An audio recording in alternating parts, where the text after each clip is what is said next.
Aleluia. Bom dia, gente. Vocês estão bem? A gente trouxe também algumas fotos. Vocês podem passar aí essas fotos aleatoriamente mesmo, só para vocês verem um pouquinho do crescimento, do que Deus está fazendo lá naquela nação. Muito do que minha esposa compartilhou aqui com vocês é aquilo que Deus tem feito naquela nação. Nós temos se alegrado muito. Um avivamento.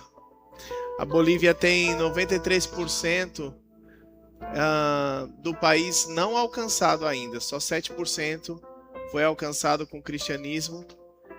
E um país onde mais de 90% ainda não foi alcançado, nós cremos num grande avivamento. Agora de manhã, né, nós fizemos uma troca. Eu estou pregando aqui, Júlia está pregando lá na nossa igreja. Então depois você pode entrar no nosso canal de YouTube, assistir lá a pregação dela. Vai ser em espanhol ou traduzida, a gente vai saber daqui a pouco. E Deus tem feito grandes coisas, queridos. Uma parte do grupo que a gente chama do acesso criativo, os povos não alcançados, são os povos andinos, estão sendo alcançados com a palavra da fé. E estão sendo alcançados também com a generosidade e amor. Aí na sua cadeira foi disponibilizado um marca-bíblia para você lembrar de orar pela Bolívia. Você pode guardar aí na sua Bíblia. Também tem um Pix da missão. Você pode fazer uma oferta para a missão, e essa oferta que você vai fazer para a missão vai ajudar que cada um desses projetos sigam adiante e possam avançar, né? Em dias de crise, em dias de desafios, Deus tem levantado um farol na Bolívia como a resposta para aquela nação. Já começou um avivamento naquele país. Já começou a resposta, a palavra da fé já começou a correr naquele país, e eu sei que Deus vai fazer grandes coisas. Eu queria agradecer as vozes, ficar com os instrumentos. Aleluia. E celebrar aquilo que o Senhor tem feito nesse lugar, queridos. Nossa oração é que durante esse tempo de passagem no Brasil não seja só um momento de carta missionária presencial, mas que também seja uma oportunidade da parte de Deus para derramar em cada igreja, em cada lugar que a gente passar, aquilo que Ele preparou para esse dia. Amém? Então nós não viemos só falar da Bolívia.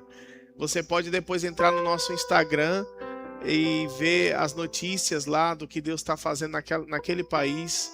Nós temos orado. A Bolívia passou agora por um período de crise mesmo, política.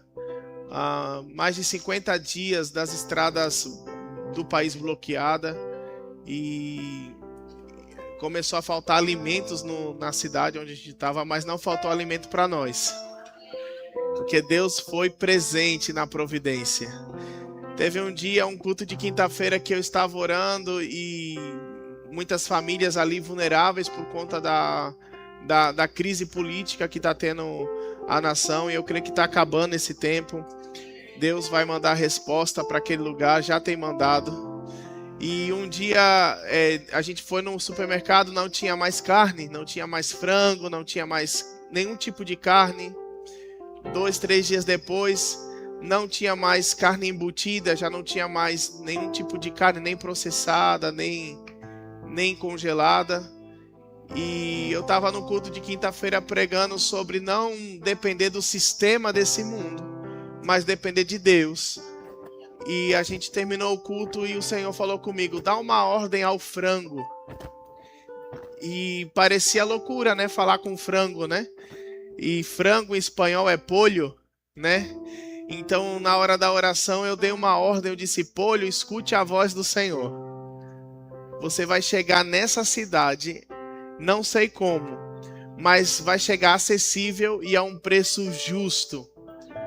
Porque o pouco de carne que você encontrava na rua era de procedência duvidosa e a um preço exorbitante, né? Mais de R$180 o quilo da carne.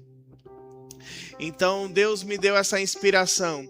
E no dia seguinte, noticiário em todos os jornais da Bolívia: Brasil, Chile, Argentina e Estados Unidos mandaram aviões com frango para nossa cidade, para ser vendida a um preço menor do que o preço de mercado. Olha que bênção, queridos. O polho chegou voando. Amém. Deus é um Deus de providência.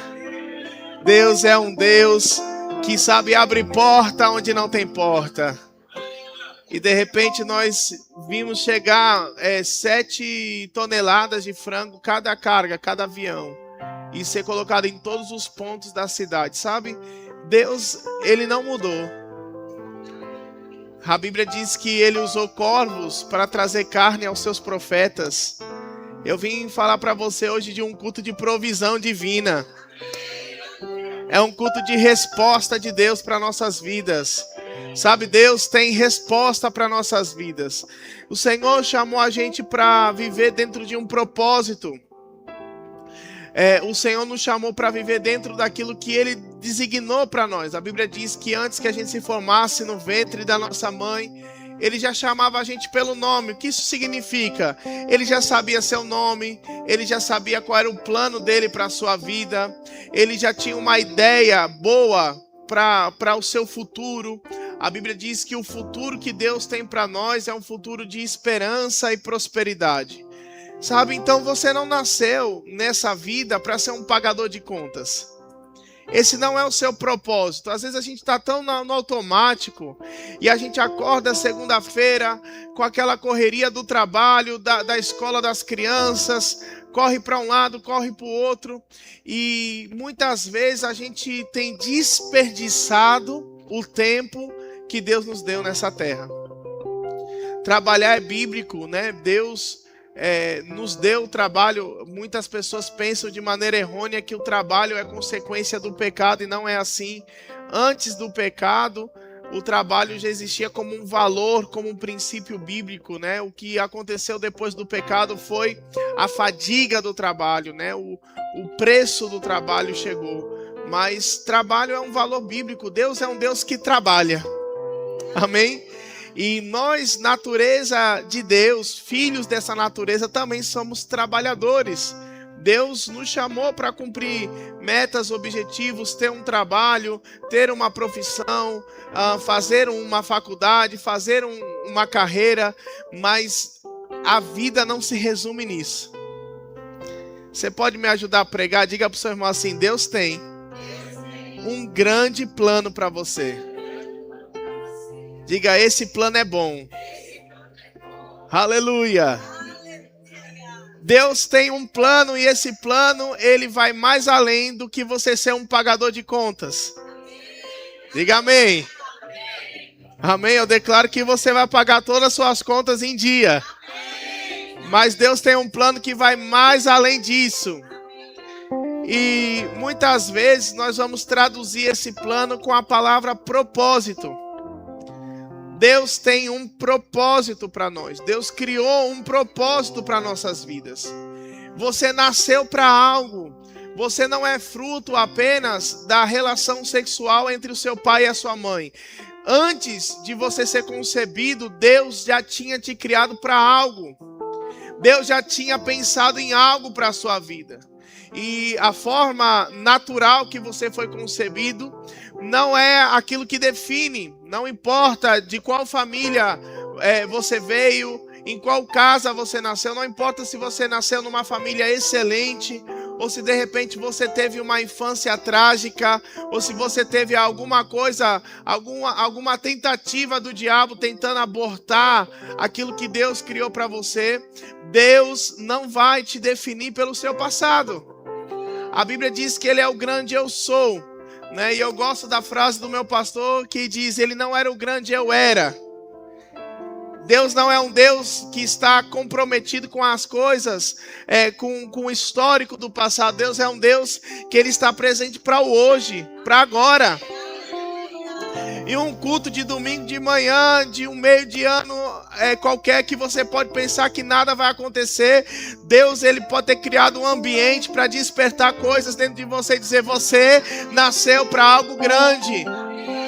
Você nasceu para um grande propósito. Eu declaro que antes que você feche os seus olhos para esse mundo, você vai cumprir cada um dos planos e dos propósitos que Deus designou para você. Sabe, existe uma carreira para você correr. Existe um propósito para você viver.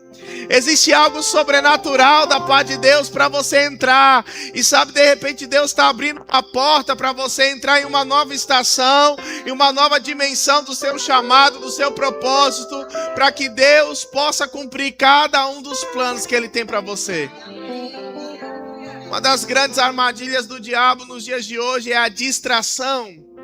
O diabo, de repente, ele não conseguiu te desviar, ele não conseguiu te tirar dos caminhos do Senhor, ele não conseguiu abater sua fé, então ele vai com uma última tentativa tentar te distrair. Ocupando o nosso dia, ocupando a nossa vista, e a gente de repente já não consegue ver mais as coisas que Deus tem para nós, a gente só vive esse mundo no automático, no trânsito de Recife, de um lado para o outro. Lá na Bolívia a gente chama, quando o trânsito está intenso, a gente chama de trancadeira. Tá tudo trancado. Sabe, às vezes a gente está nessa trancadeira, às vezes a gente está nessa vida e o peso do dia a dia vai tentando sugar a graça e a unção que Deus tem para cada um de nós. Mas, meu irmão, Deus não quer que você viva na força do seu braço. Deus quer que você viva no propósito. Diga comigo, no propósito. E eu estava pensando aquilo que Deus queria compartilhar no nosso coração. E a mensagem que Deus colocou no meu coração, eu tenho ministrado esse tema já há algum tempo. E foi aquilo que Deus falou para eu compartilhar com vocês nessa manhã. Não perca o seu propósito no processo. Amém? Diga para o seu irmão assim, não perca o seu propósito no processo. Porque o processo, ele não serve para roubar de nós o propósito. Ao contrário, a Bíblia fala que o processo, ele serve para aperfeiçoar em nós a boa obra, o propósito de Deus em nossas vidas. Mas quem sabe o processo, ele tem custado um preço mais do que Deus planejou para nós. E um dos custos que o processo pode estar custando é roubando o nosso propósito. Roubando o propósito por qual nós nascemos. Você nasceu para um propósito divino. Sabe, talvez se eu perguntasse aqui, algumas pessoas não saberiam dizer. Não saberiam dizer por que elas nasceram, para que elas nasceram. Elas, não, pastor, eu fiz uma família e eu celebro a Deus por isso, que você fez a sua família. Formar família faz parte do propósito de Deus para nossas vidas. Ah, pastor, eu consegui um diploma, eu comprei uma casa, eu tenho um carro, eu tenho um emprego, mas nada disso se resume ao seu propósito. Talvez, e eu digo talvez, algumas dessas coisas podem ser ferramentas para te ajudar a cumprir o propósito.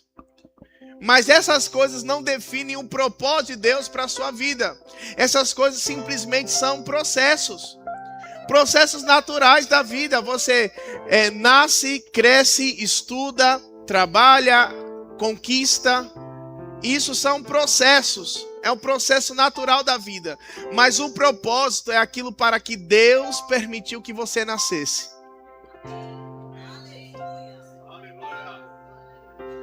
E deixa eu te fazer pensar um pouquinho mais. Alguns de nós já vivemos mais da metade da vida que vamos viver nessa terra.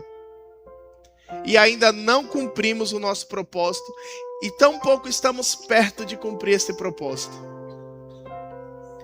Algumas pessoas já viveram mais da metade do tempo que vai viver. Já estão da metade para o final. E elas ainda não descobriram por que elas nasceram, para que elas nasceram, qual é o propósito de Deus na vida delas. Elas estão envolvidas só no processo. Algumas dessas pessoas já ocupam as cadeiras das igrejas há muito tempo. Mas isso também não é uma garantia de que você está cumprindo o seu propósito. A igreja, ela vai ser uma poderosa ferramenta de Deus para te revelar e para te ajudar a entender e a cumprir o seu propósito. Mas não existe uma garantia. Eu gosto de uma frase dos livros de Kenneth Hagin, nos ensina que se você dormir todo dia numa garagem, você não vai ser um carro. O que isso significa, pastor? Se você vir todos os dias para a igreja, você não vai ser um crente. Você vai ser um frequentador de culto. Mas para que você seja um cristão, para que você seja um crente, você precisa permitir que a palavra entre no seu coração e cause uma transformação e te aperfeiçoe para a boa obra. Sabe, muitos de nós pensamos que algumas das responsabilidades da igreja estão atribuídas exclusivamente aos pastores, aos líderes, aos profetas, aos evangelistas. Mas quando a gente vai para Efésios, capítulo de número 4, versículo de número 11, eu quero ir lá com você. Nós vamos ver algumas coisas aí.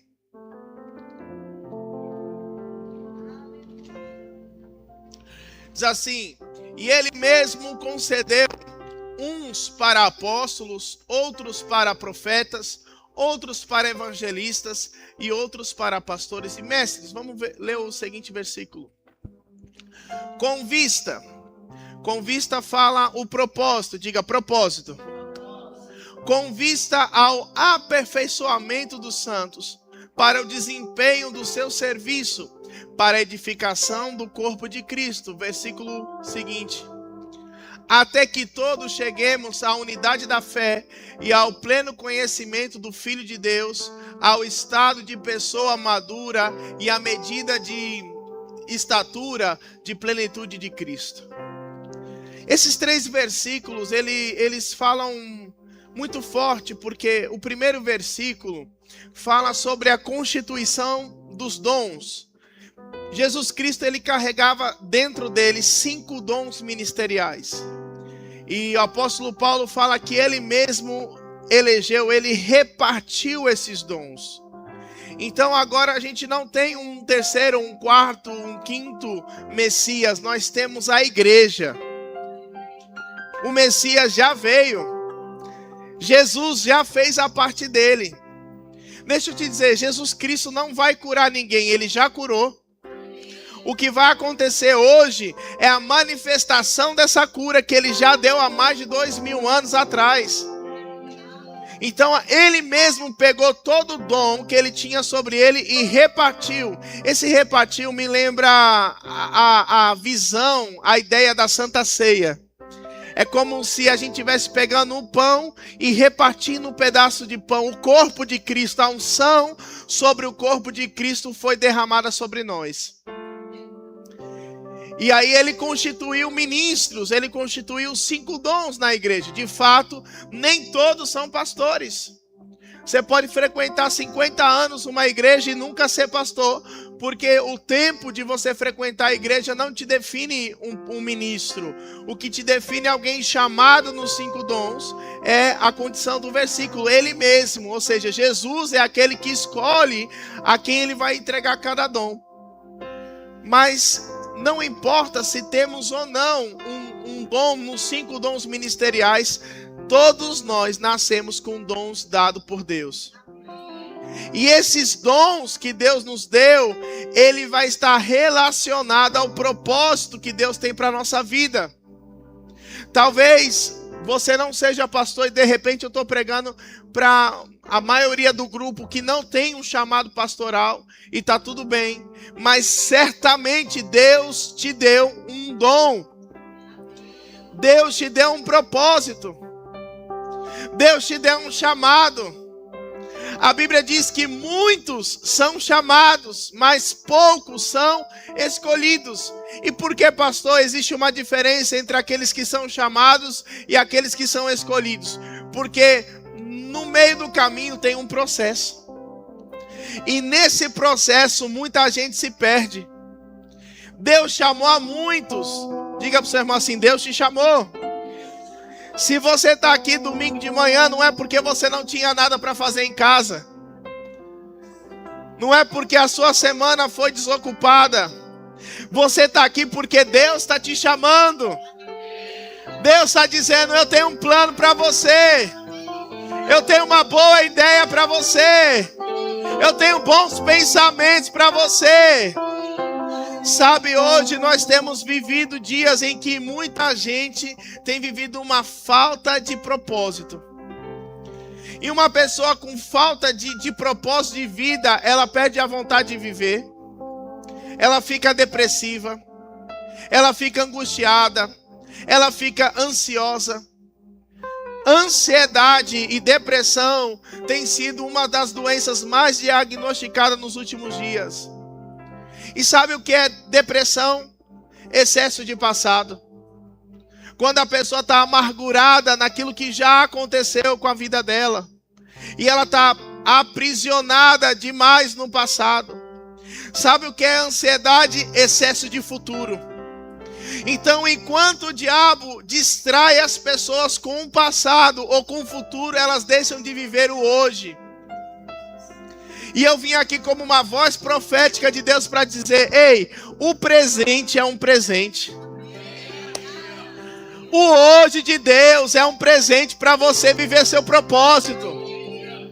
Não espere as coisas melhorar. Não espere as coisas mudar para você começar a viver aquilo que Deus planejou para você. Deixa eu te dizer, com crise ou sem crise, com dias difíceis ou fáceis, Deus criou um plano infalível. O plano de Deus para você é infalível. Muitas vezes a Bíblia diz em Provérbios que muitos são os planos do homem, mas a resposta certa vem do Senhor. Muitas vezes nós estamos se acercando a Deus para mostrar os nossos planos para Ele. E Deus está dizendo: eu já fiz um plano para você antes de você nascer. E esse plano já está ungido. E eu declaro que ao invés da gente estar consagrando os nossos planos ao Senhor, nós vamos buscar de Deus quais são os planos já consagrados da parte dEle. Aquilo que já foi ungido para nós, aquilo que já foi preparado para nós. Existe uma graça, uma unção no caminho que Deus criou para nós. Sabe que muitos de nós estamos buscando riquezas, prosperidade. E a Bíblia nos mostra que o Evangelho tem prosperidade para nós. Mas muitos de nós confundimos prosperidade com acúmulo de bens. E acúmulo de bens não tem nada a ver com prosperidade. Acúmulo de bens são riquezas. E Deus não tem problema com ricos. Deus tem problema com pessoas que têm um coração nas riquezas. A Bíblia diz que a raiz de todos os mal é o amor ao dinheiro. O amor à riqueza. A Bíblia não fala que possuir coisas é um problema, mas amar essas coisas, tornar essas coisas um Deus para você, é um problema. Sabe, eu me lembro de uma história, e não é história de pregador, eu me lembro que aconteceu na igreja que eu congregava. Eu me converti com 8 anos de idade, fui o primeiro da minha casa. Com 10 anos de idade eu fui batizado com o Espírito Santo. E com 10 anos de idade eu comecei a pregar. Hoje eu tenho 33, vou completar mês que vem 34 anos de idade. E desde os 10 anos de idade, há 24 anos, eu ministro a palavra do Senhor. E eu me lembro que na congregação que eu assistia, uma irmã orava muito por uma casa própria. E essa irmã, Deus fez um mover tão sobrenatural e ela conseguiu comprar um sobrado, 2 pisos, com a quantidade de quartos que ela desejava. Essa irmã não perdia um culto. De manhã tinha uma consagração, ela ia. À tarde tinha o famoso circo de oração, pastor, ela ia também. Mas depois que ela ganhou essa casa, essa irmã sumiu. E a pessoa disse assim: rapaz, ela orou tanto por essa casa. E o pastor foi buscar essa irmã. E ela disse assim: pastor, essa casa é muito grande. Eu passo dia e noite limpando. Quando eu termino em cima, tá sujo embaixo. Quando eu termino embaixo, tá sujo em cima. E você olha que aquela irmã ganhou algo de que, ao invés de ser uma bênção para ela, tirou ela do propósito. Algo que deveria ser um processo só. Comprar uma casa própria não é algo incriminado por Deus. Deus quer que nós possamos adquirir riquezas. Mas muitos de nós não estamos prontos para viver níveis maiores financeiros. Porque tem irmão aqui que, se ele ganhar um pouquinho mais de dinheiro, ele vai trocar de carro, vai trocar de casa, mas daqui a pouco ele vai trocar de mulher. Porque ele ganhou um pouquinho mais de dinheiro. Pessoas que se distraem no processo. Pessoas que se vendem no processo. Pessoas que colocam o processo na frente de Deus. Mas Deus está dizendo: eu tenho um propósito na sua vida. Eu tenho um chamado na sua vida.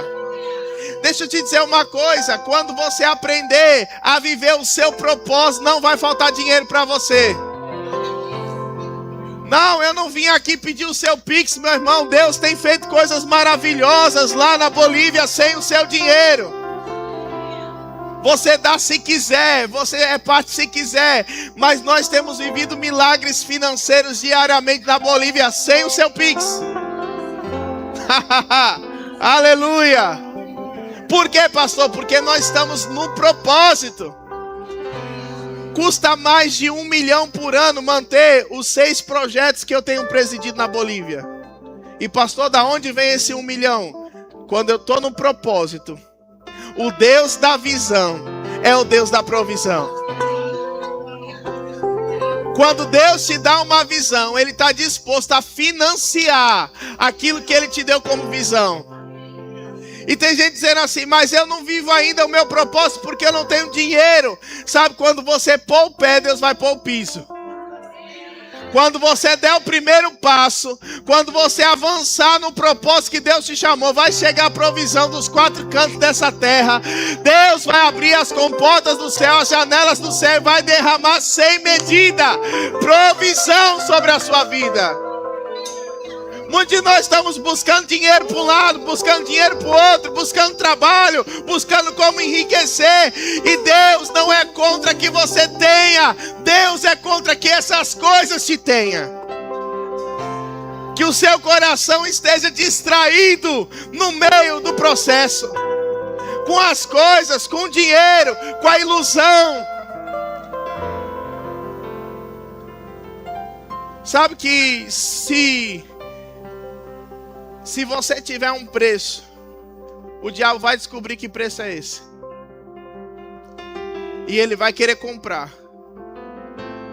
Sabe qual é o horário que mais aparece trabalho para os crentes? Na hora do culto. Eu tinha uma irmã, era corretora, ela falava assim: pastor, os meus clientes só querem visitar os apartamentos nos dias e nos horários de culto. Eu disse: enquanto o diabo souber que você quer negociável, ele vai te mandar mais cliente assim. Agora, se você quer viver uma provisão da parte de Deus, não negocie. Ah, pastor, é pecado faltar culto? Não. Pecado é se vender. Pecado é colocar outras coisas em primeiro lugar no seu coração. Pecado é deixar o dinheiro ganhar um lugar no seu coração daquilo que Deus deveria estar ocupando o primeiro lugar. Nós temos vivido tantos milagres na Bolívia. Você acha que é fácil alimentar 40 crianças de segunda a sexta? De sangue eu tenho 2 filhas, a Isabela e a Sara. Mas Deus nos deu 40 outros filhos para sustentar. Essas crianças foram tiradas da miséria, da intervenção. E Deus tem sido milagroso. Porque esse é o propósito que Ele me deu. Talvez não seja o mesmo que Ele te deu.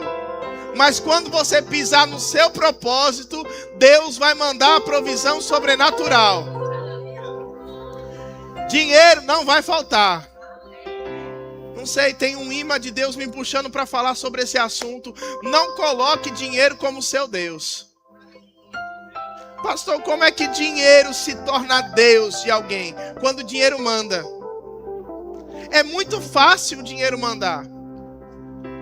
Você já viu alguém dizer assim: rapaz, eu não vou fazer isso porque meu dinheiro não deixa? Pronto, o dinheiro se tornou Deus. Eu nunca fiz algo que o dinheiro me deixou, porque ele não manda em mim. Eu sempre fiz algo que o Senhor me chamou para fazer, com dinheiro ou sem dinheiro. E quando eu me coloquei no lugar da obediência, querido, a provisão chega. A resposta chega. Dinheiro não manda em nós. Dinheiro, ele é um mau senhor e um bom servo. Então, no meio do processo, eu não posso deixar que a ganância ganhe meu coração. Quando nós abrimos o projeto Pequeninos na Bolívia, nós tínhamos R$300 na conta. Se fosse dividir aquele dinheiro pela quantidade de crianças, não dava um valor risório para cada uma. Mas desde que nós abrimos, nós vamos ao 3º ano sustentando essas crianças. Desde o dia que nós abrimos esse projeto, não faltou nenhum dia a provisão de Deus. Eu me lembro, pastor, que Elza, uma missionária que serviu a gente lá durante 2 anos, ela chegou para mim e disse assim: pastor, eu disse: Elza, a gente não vai poder fazer a compra na quinta-feira, que era o dia que a gente fazia a compra. Eu só vou poder fazer na segunda-feira. E a gente estava esperando um recurso chegar, esse recurso ficou programado para segunda-feira. E eu disse: o que tem lá no projeto dá. Eu sabia que dava para mais um dia, para quinta-feira. E ela disse: dá. E eu disse: dá para segurar até segunda-feira? Ela disse: dá. Mas eu sabia que não dava. Eu disse: o que Elza está inventando? Dizendo que dá, que não dá. E eu fiquei na sexta-feira, o dia todo, fazendo algumas coisas e pensando: meu Deus, o que Elza vai fazer hoje para as crianças? E aí eu fazia outra coisa, daqui a pouco eu lembrava: meu Deus, Elza, você fez o almoço? Fiz o almoço, pastor. Então, quando chegou na segunda-feira, a gente fez a compra, a feira das crianças, levamos lá no projeto. E aí eu perguntei: Elza, o que as crianças comeram na sexta? Ela disse assim: lentilha com carne. Eu disse: e quem trouxe? Ela disse: não, aqui tinha aí. Eu disse: aqui tinha aí? Tinha quantos quilos? Ela disse: tinha 1 quilo de carne e 1 quilo de lentilha. E eu disse: 40 crianças comeu 1 quilo de carne, então foi sabor carne. Ela disse: não, pastor, nós colocamos na panela e oramos. E quando nós abrimos a panela, elas comeram, repetiram e sobrou. Ela disse: o senhor quer? Tem aí ainda, sobrou. E tem carne. Sabe, Deus multiplica na panela. Deus multiplica lá no meio do processo. Uma provisão sobrenatural na sua vida. Um favor e uma graça. Você vai começar a fazer as coisas e não vai ter o mesmo peso. Por quê? Porque você está onde Deus te chamou para estar, com as pessoas que Deus te chamou para estar, no lugar que Deus te chamou para estar. Oh, aleluia! Vai vir provisão, vai vir favor, vai ficar mais leve. Foi Ele que disse: vinde a mim, vocês que estão cansados e sobrecarregados, e eu vos aliviarei. Deus não quer que a sua vida seja cansada, sobrecarregada, pesada. Sabe, querido, quando você está vivendo isso, você está vivendo uma vida sem a graça. E sabe o que é uma pessoa sem graça, sem a graça de Deus? Parece um palavrão, mas não é.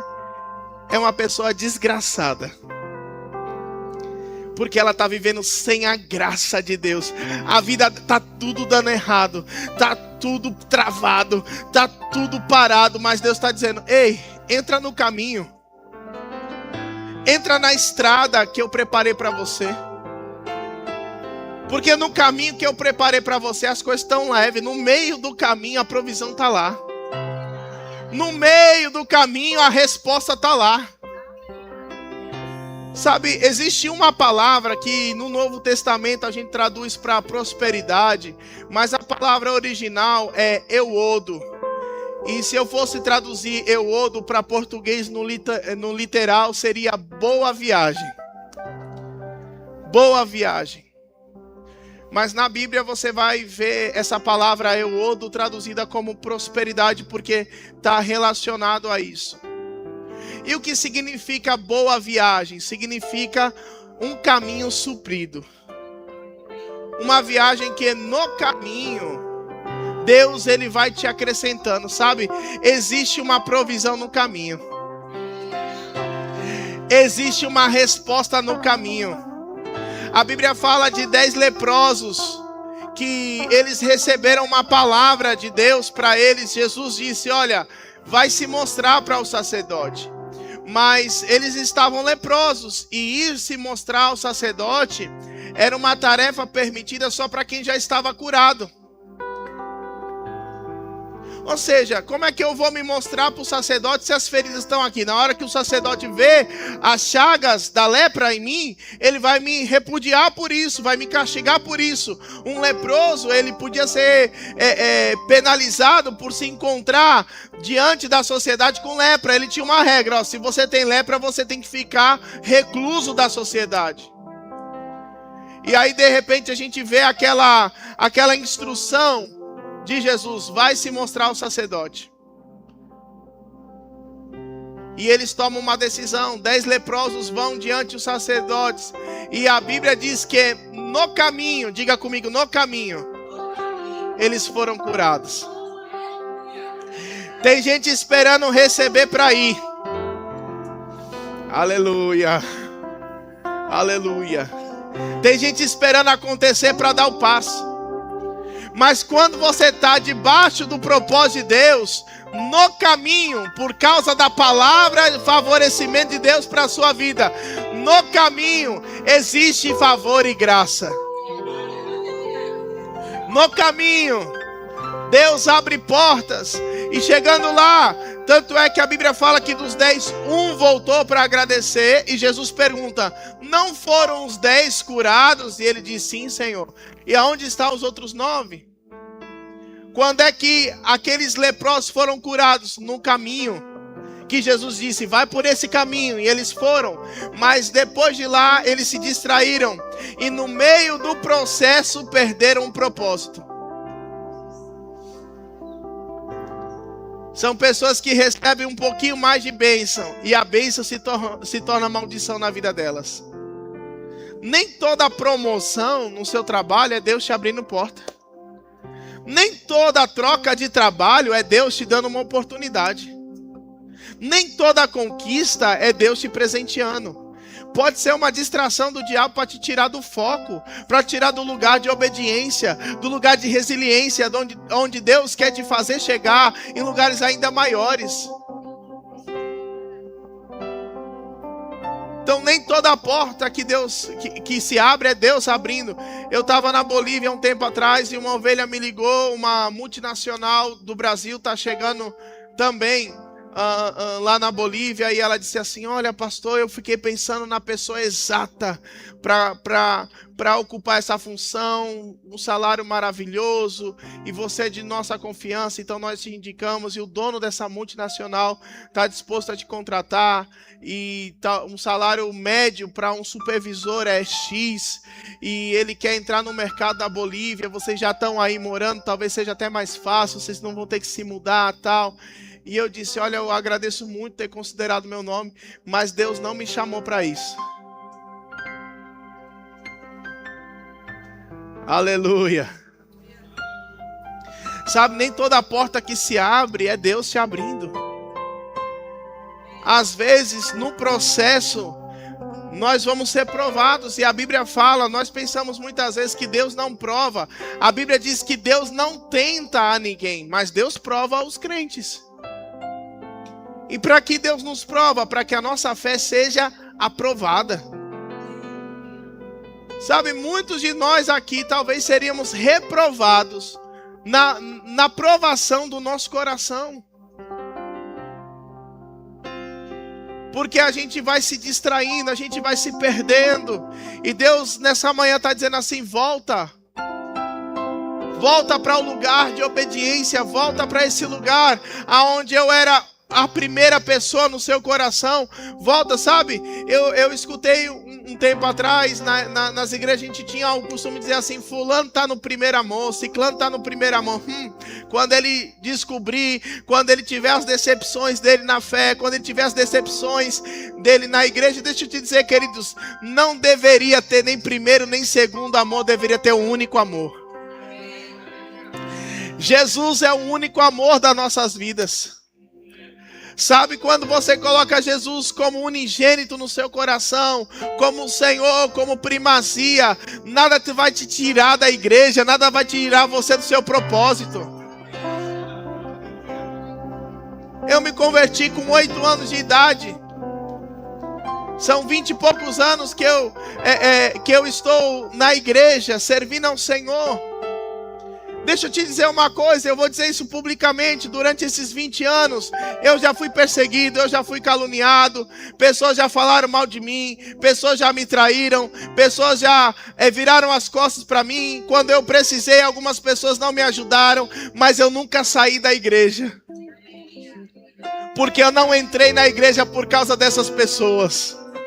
Eu não entrei na igreja por causa dos homens. Eu entrei na igreja por causa daquele que morreu pela minha vida. E a Bíblia nos chama a esse lugar de olhar para o autor e consumador da nossa fé. Olhando para Jesus, Cristo é a nossa esperança, é a nossa força. Paulo disse: revesti-vos no Senhor e na força do seu poder. Então, quando você olha para Cristo, você se reveste em Deus, se reveste do poder dele. A Bíblia diz que após tendo vencido ao diabo, nós permanecemos inabaláveis. O diabo não vai te abalar, o mundo não vai te abalar, a crise não vai te abalar, as dificuldades não vão te abalar, perseguição não vai te abalar, levante do inferno não vai te abalar, porque você tem um propósito de Deus grande na sua vida. Levanta a sua mão e faça uma declaração de fé. Diga: eu não vou parar. Diga: eu não ficarei no meio do caminho. Diga: eu vou avançar para o meu propósito. Você vai cumprir o propósito de Deus sobre a sua vida nessa terra. Uma graça, uma unção violenta. Por causa do propósito, o diabo não toca em você. O inferno não vai mexer com você.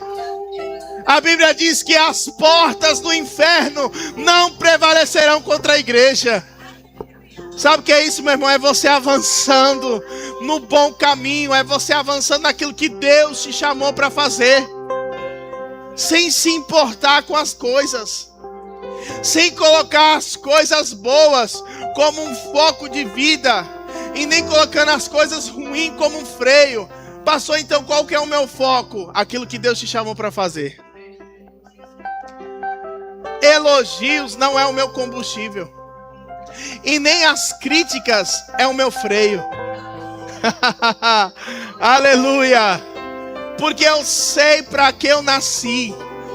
Eu sei para que o Senhor me ungiu. Jesus, ele tinha essa convicção. A Bíblia fala que no livro de Isaías, profeticamente o profeta Isaías, ele faz uma citação de Jesus. E Jesus, no Evangelho de Lucas, ele faz a leitura desse texto. Ele se levanta e ele acha esse texto do livro de Isaías e ele escreve: o Espírito do Senhor Jeová está sobre mim, porque ele me ungiu para... A palavra para aqui é uma definição de propósito. E ele fala: o Espírito do Senhor Jeová está sobre mim, porque ele me ungiu para... Jesus sabia que ele estava ungido para um propósito. Eu me lembro que eu era adolescente. E aquela unção, sabe quando tem aqueles cultos proféticos que você sai correndo, que você quer mais, depois você quer mais. Eu sei que eu já tinha caído, levantado umas 20 vezes, e a unção estava forte. Eu dizia: eu quero mais, eu quero mais. E de repente o menino estava orando em posição de mãos. Se ele chamasse 20 vezes, eu estava 21 vezes lá na frente para receber. Porque nós somos do fogo, irmão. Aleluia. E aí eu lembro que num culto como esse eu disse: Senhor, eu já recebi tanto nesse culto, mas agora eu quero mais. E sabe que Deus me repreendeu? Ele disse assim: você quer mais? Mas o que você está fazendo com aquilo que você já recebeu? Para que você quer mais se você não está usando aquilo que eu já derramei sobre você? E às vezes nós estamos assim, sabe, queridos? Glória a Deus pelas conferências proféticas. Minha esposa é profeta. Eu amo os cultos proféticos. Eu ministro em muitas conferências proféticas. Mas muitas vezes a gente está indo de culto para culto, de aniversário para igreja de aniversário, de conferência para conferência, de evento para evento, e a igreja não é um entretenimento para você. Você não pode colocar a igreja como entretenimento. Você só quer receber, receber, receber.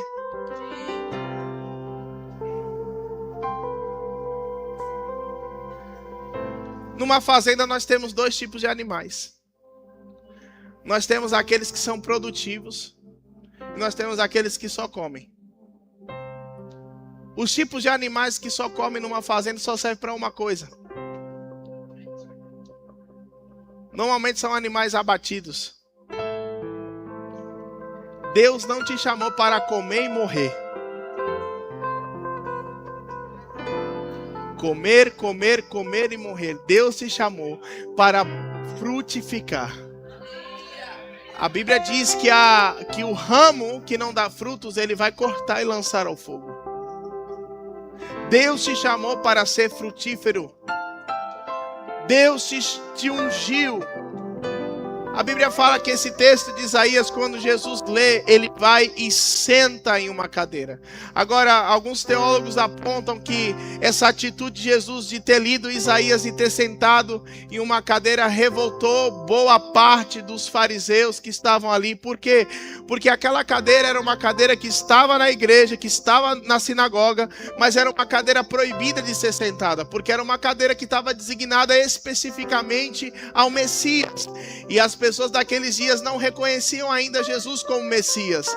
Então quando ele abre o texto de Isaías e lê: o Espírito do Senhor Jeová está sobre mim, porque ele me ungiu para pregar boas notícias, para pregar o ano aceitável do Senhor, para libertar os cativos e oprimidos de espírito, para curar os enfermos. E ele fecha o livro e senta na cadeira e ele diz assim: hoje se cumpriu essa profecia.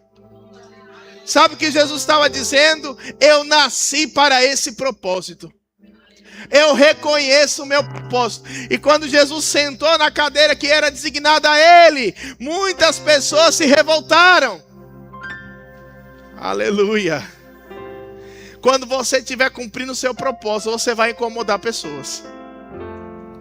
Pessoas vão se incomodar. Mas Jesus nunca parou por causa das críticas. Por quê, pastor? Porque ele sabia do propósito dele. As coisas que aconteceram no processo não definiram a pessoa de Jesus Cristo, porque ele estava focado. Ele disse: olha, eu estou no Pai, o Pai está em mim, o que vocês veem eu fazendo são as obras do meu Pai. Ele sabia que a unção estava sobre ele para ele cumprir o propósito. Muitos de nós já pensamos que Jesus, por ser filho de Deus, por isso ele pôde curar enfermos, por isso ele pôde ressuscitar. Mas na verdade, a Bíblia diz que ele veio como 100% homem. Como é que um homem então multiplicou, curou, libertou e fez algo tão extraordinário sem usar o poder de ser filho de Deus, sem usar o poder da divindade sobre ele? É porque ele era um homem ungido. E a unção capacitou a Jesus. Em Atos, a Bíblia vai dizer que foi o Espírito Santo que capacitou a Jesus de Nazaré a curar e a pregar e a ensinar. Então, a unção capacitou Jesus ao propósito. E ele cumpriu o propósito dele sem usar do poder de ser Deus. Ele cumpriu como homem. E é por causa disso que ele termina o seu ministério dizendo aos seus discípulos: obras maiores vocês farão. Porque não era a condição de ser o unigênito de Deus, mas era a condição de ser um homem ungido de Deus. E eu quero dizer que Deus te ungiu. Deus te ungiu para você cumprir um propósito na terra. para você romper, sabe, perspectivas humanas e naturais, para você entrar num plano de Deus. Eu quero ler em Mateus, capítulo de número 6.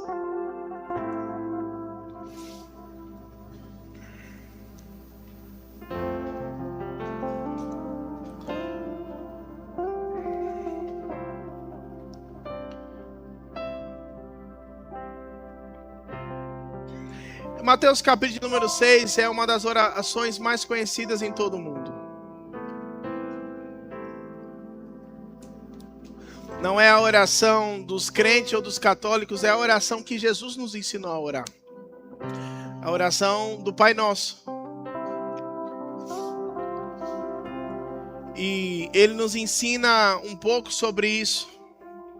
Sobre como pedir, como agradecer, como se acercar a Deus por meio da oração. E você sabe que essa coisa de capítulo e versículo é uma coisa nossa para encontrar os textos, mas a Bíblia não está separada por capítulos e versículos. Isso é só uma numeração interna nossa para que você ache o texto que eu estou citando. Mas a Bíblia, na grande maioria, são narrações de história. Então é uma redação inteira, sem numeração. Então o mesmo capítulo 6 de Mateus, nós vamos ver Jesus continuar a falar sobre coisa interessante aqui no versículo de número 19. Ele diz assim: não ajunteis tesouros na terra, onde a traça e o ferrugem tudo consomem, e onde os ladrões minam e roubam. Mas ajuntai tesouros no céu, onde nem a traça, nem o ferrugem consomem, onde os ladrões nem a minam, nem roubam. Nem minam, nem roubam. Porque onde estiver o vosso tesouro, ali também o vosso coração. Aí a gente começa, continua lendo no versículo de número 25, vai dizer assim: por isso vos digo, não andeis ansiosos quanto à vossa vida, pelo que haveis de comer, ou pelo que haveis de beber, nem pelo vosso corpo, pelo que haveis de vestir. Não é a vida mais do que o mantimento, e o corpo mais do que o vestuário? Olhai para as aves do céu, que nem semeiam, nem cegam, nem ajuntam em celeiros, e o vosso Pai Celestial as alimentam. Não tendes vós muito mais valor do que elas? E qual de vós poderá, com todos os seus cuidados, acrescentando um côvado à sua estatura? E quanto ao vestiário, por que vocês andam ansiosos? Olhe para os lírios do campo, como eles crescem, não trabalham nem fiam. E eu vos digo que nem mesmo Salomão, em toda a sua glória, se vestiu como qualquer deles. Pois se Deus assim veste a erva do campo, que hoje existe, e amanhã é lançada ao forno, não vos vestirá muito mais a vós, homens de pequena fé? Gente, sabe quem falou isso aqui? Sabe quem falou essas palavras aqui? Diga comigo: Jesus. Olha o que Jesus disse, de que as pessoas daquela época, nós não estamos falando de 2026, as pessoas daquela época, elas estavam vivendo um tipo de vida onde elas estavam ocupadas, preocupadas. Sabe o que significa a palavra preocupada? Significa pré, antes, ocupada, ocupado antes do tempo. Se ocupando desnecessariamente, antes da hora, antes da falta, antes do tempo, com o que eles iam comer, com o que eles iam vestir, com as coisas, as necessidades do dia a dia. E aí Jesus disse assim: olha, vocês não podem olhar para o caráter de Deus através da criação. Olhe para a criação e veja, Deus é provedor delas. Não dará para vocês muito mais? Não dará, sabe, viver pela fé não é um convite só para missionários. Missionário vai viver pela fé porque ele não vai ter um salário. Não, viver pela fé é uma condição para o justo. todos aqueles que foram justificados pelo sangue de Jesus Cristo. A Bíblia diz: o meu justo viverá pela fé. Muitos de nós estamos fadigados porque a gente está pondo a nossa confiança no trabalho que a gente faz. Sabe, alguns de vocês de repente são um taxista, Uber. Meu Deus, quantas carreiras eu tenho que fazer. Alguns de vocês podem ser doméstica, faxineiras. Quantas faxinas eu vou conseguir fazer? Quantos plantões eu vou conseguir atender essa semana? Quantos clientes eu vou captar esse mês? Quantas vendas eu vou poder fazer? E pôr na sua confiança nessas coisas. E Deus está dizendo assim: viva no propósito, sem o peso de estar preocupado com essas coisas. Porque quando você está no propósito, meu irmão, uma venda que você faz, um serviço que você faz, pode ser substituir toda a semana. Eu vou tentar contar rapidamente aqui um testemunho para vocês. Como eu disse, tem mais de 11, 12 anos que nós vivemos integralmente para o ministério, para missões. Vai fazer daqui a pouco 5 anos que nós estamos na Bolívia. E eu me lembro que uma vez, a maioria do tempo desses 12 anos, eu prego desde os 10 anos de idade, antes de estar por tempo integral. E a maioria das vezes que chegava algum tipo de provisão sobre a minha vida, era através das agendas que eu tinha. Eu sempre tive uma agenda, graças a Deus, muito cheia, muito abençoada. Muitas pessoas me convidaram, eu nunca cobrei nada para pregar em nenhum lugar. Mas a Bíblia diz que o trabalhador é digno do seu salário. E muitos desses lugares foram ferramentas de Deus para abençoar a minha vida. Em um determinado ano, eu estava orando e Deus disse assim: esse mês feche a sua agenda para mim. Você não vai pregar em nenhuma igreja. Eu quero que você fique 30 dias em uma praça pregando. E a primeira coisa que eu pensei foi: e como é que eu vou pagar minhas contas? Se eu me dedico à pregação do evangelho, eu não vou tirar uma oferta na praça. E Deus falou para mim: vá para a praça. E eu fiquei 30 dias orando por cura, evangelizando. E Deus fez um grande avivamento. Isso foi na Bahia. Eu e a minha esposa ficamos 30 dias. Uma equipe se somou a gente. E nós fizemos um período de 30 dias de evangelismo naquela mesma praça. Foi algo sobrenatural. Pessoas sendo curadas e tal. E aí quando foi chegando os últimos dias, a última semana, para se cumprir aquele propósito que Deus tinha me dito, uma jovem da roça chegou até nós e disse assim: pastor, eu estive vindo aqui durante esse período e Deus mandou eu fazer uma oferta para vocês. E ela disse assim: lá na chácara da minha avó, quando os animais se reproduzem, ela costuma dividir entre os netos. E eu tinha alguns bodes, carneiros, e alguns deles já estavam na época de venda. E Deus disse: sacrifique esse carneiro, venda e faça uma oferta a esse homem.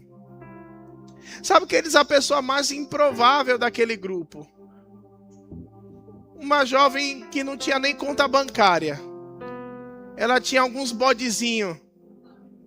Ela trouxe um envelope. E naquele envelope tinha toda a necessidade que eu precisava cobrir naquele mês.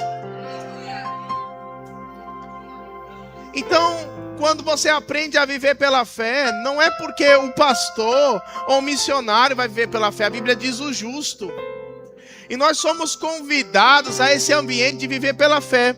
Quando a gente segue lendo o texto de Mateus, capítulo de número 6,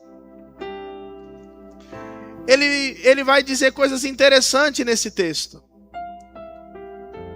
Porque ele vai continuar dizendo assim: olha, não fique preocupado com nenhuma dessas coisas, mas buscai, pois, em primeiro lugar, o reino de Deus e a sua justiça, e todas essas demais coisas vos serão acrescentadas.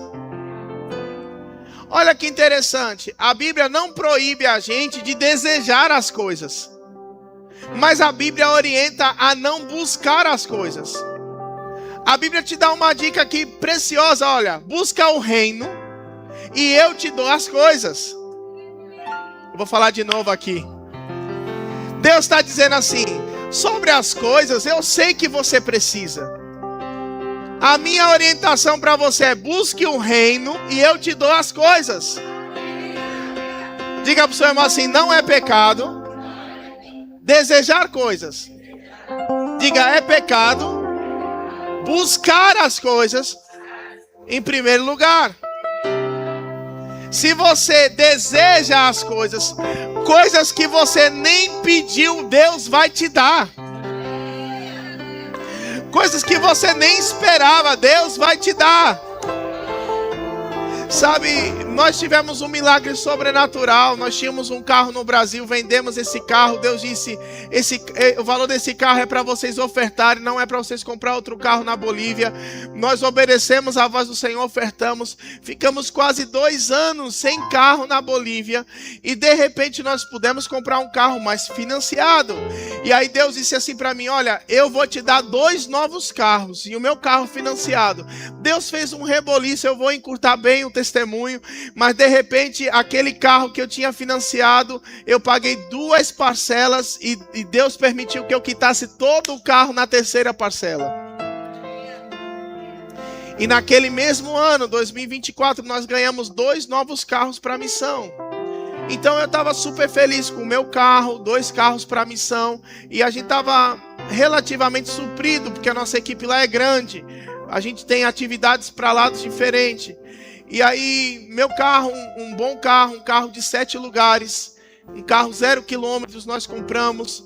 E Deus me deu uma palavra num culto de semana lá na igreja, disse assim, alguém aqui vai receber um valor inesperado. É uma herança inesperada, você vai pagar as contas e vai comprar um carro. E uma irmã recebeu aquela palavra profética, um tio dela faleceu. A herança era da mãe, mas a mãe disse assim, não, eu vou dar para você esse dinheiro. Ela pagou todas as contas do ano e sobrou dinheiro para ela comprar um carro. E ela veio no culto me contar esse testemunho, disse, pastor, paguei todas as contas, sobrou um dinheiro para eu comprar o carro. Eu disse, que bênção, irmã. Ela disse assim, só que Deus falou que era para comprar o seu carro.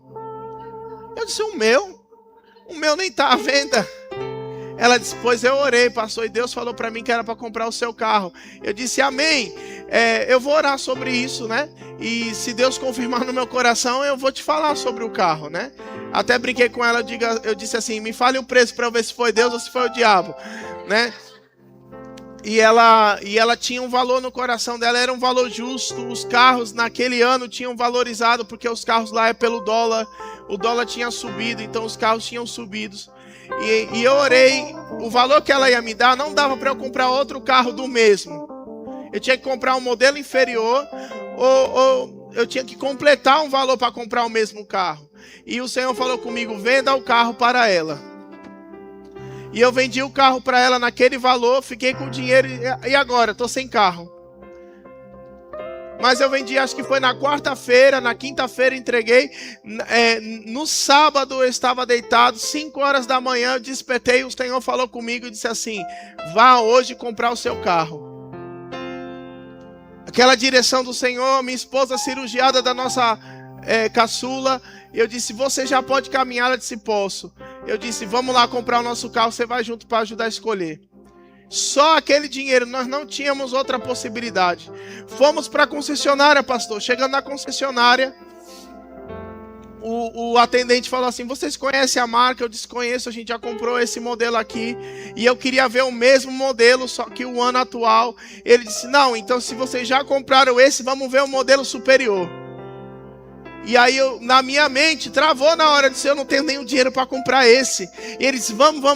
Aí a minha esposa disse, vamos, só para ver, vamos ver. E a gente olha o modelo superior também, 7 lugares, abre teto, pantalha, tela LCD, não sei o que, banco de couro. E eu ficava pensando, meu Deus, quanto é que deve custar um carro desse? Eu não tenho dinheiro para comprar. E aí ele pegou e disse assim, você está sabendo que o dólar abaixou hoje? Aí eu disse, não tô sabendo não, foi hoje. Ele disse, 2 vezes por ano, o dono vem aqui e ele negocia o carro pessoalmente, é o melhor desconto. Hoje é o dia que ele vem, ele chega daqui a 10 minutos. E aí chega aquele proprietário, ele começa a fazer a conta, ó, o dólar baixou, o carro não vai ser mais tanto, vai ser tanto. E coloca lá o preço, e isso, e aquilo. Quando ele termina, era 40 mil de desconto. Aí eu olhei o preço que eu tinha, um carro de 2 anos de uso. Ainda faltava um pouco de dinheiro para eu comprar aquele carro, faltava 15 mil reais. Eu disse para ele, olha, eu gostei muito, o desconto tá maravilhoso, mas eu vou precisar ver como é que eu vou me reorganizar, porque falta 15 mil. Ele disse, 15 mil? Você não vai deixar de levar o carro por causa de 15 mil. Fala o seguinte, essa é a minha conta pessoal, quando você puder, você paga para mim.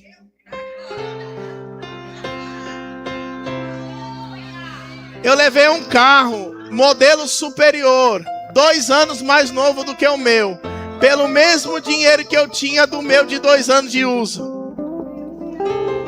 com 40 mil de desconto e com 15 mil para pagar quando puder.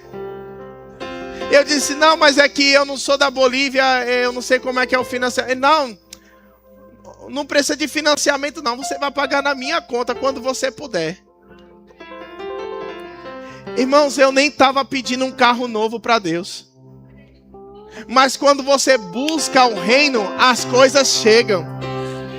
Você busca o reino, Deus põe as coisas e elas vão chegar. Você busca, Deus sabe do seu coração. Meu coração, queridos, carro para mim é uma coisa. É uma coisa importante, mas não é uma coisa que tem um primeiro lugar no meu coração. Eu já tinha ofertado um carro, eu já tinha ofertado outro carro, eu já tinha ofertado uma moto. Aquele carro não era nada. Mas quando você busca o reino, a Bíblia diz, e todas essas demais coisas. Que coisa? O que comer, o que vestir, como andar. Deus não quer que você vive buscando essas coisas. Deus quer que você viva o seu propósito. E quando você vive o seu propósito, todas as demais coisas vão chegar. Sabe, eu percebo uma nota no meu coração, pastor, de um rompimento financeiro violento sobre a vida dos servos de Deus.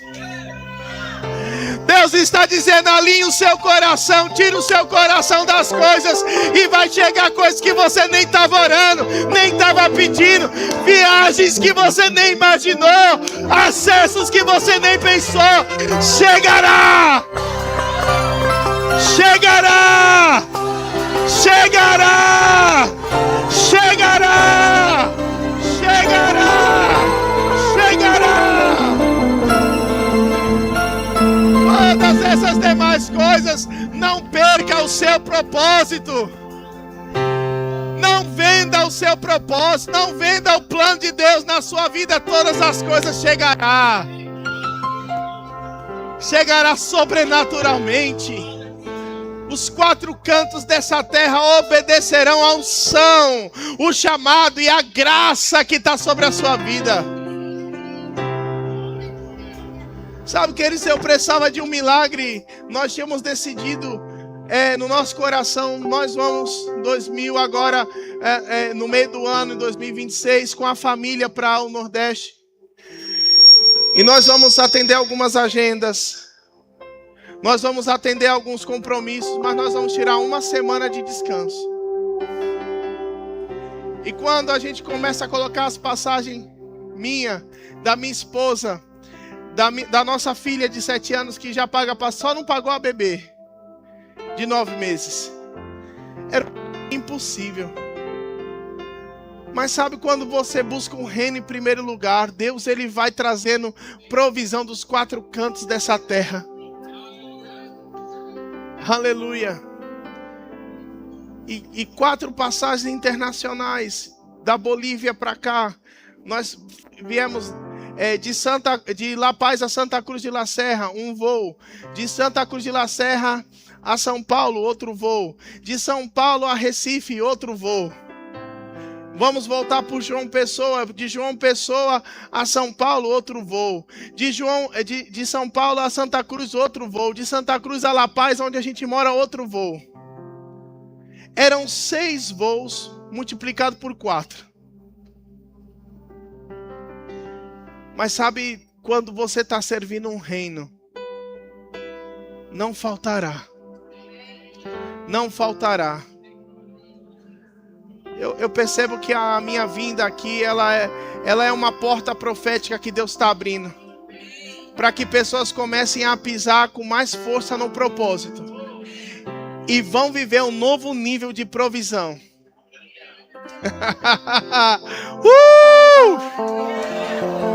Um novo nível, vai ser mais com menos.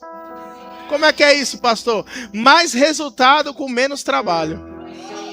Eu quero orar por você, fica de pé. Vai ser mais resultados em menos tempo. Aleluia. Ei, você vai pagar essa parcela antes do tempo. Você vai quitar esse compromisso antes, numa tacada só. É uma porta profética que Deus está abrindo para antecipar coisas. Entra no propósito, entra no chamado, e eu vou cumprir na sua vida sobrenaturalmente.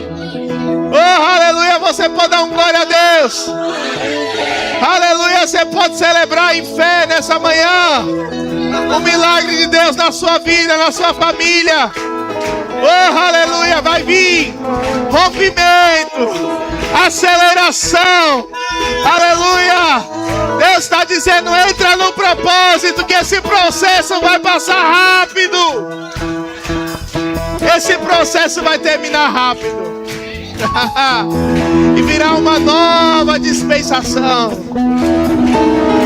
onde filhos não estarão distraídos. Filhos no propósito, filhos no chamado. Você sendo uma luz aonde Deus te plantou. Você andando em paz, aleluia, em alegria, tranquilo. Aleluia, o diabo não vai tirar o seu sono. O diabo não vai tirar a sua paz. Ele não te deu paz para tirar a sua paz vem de Deus. Aleluia.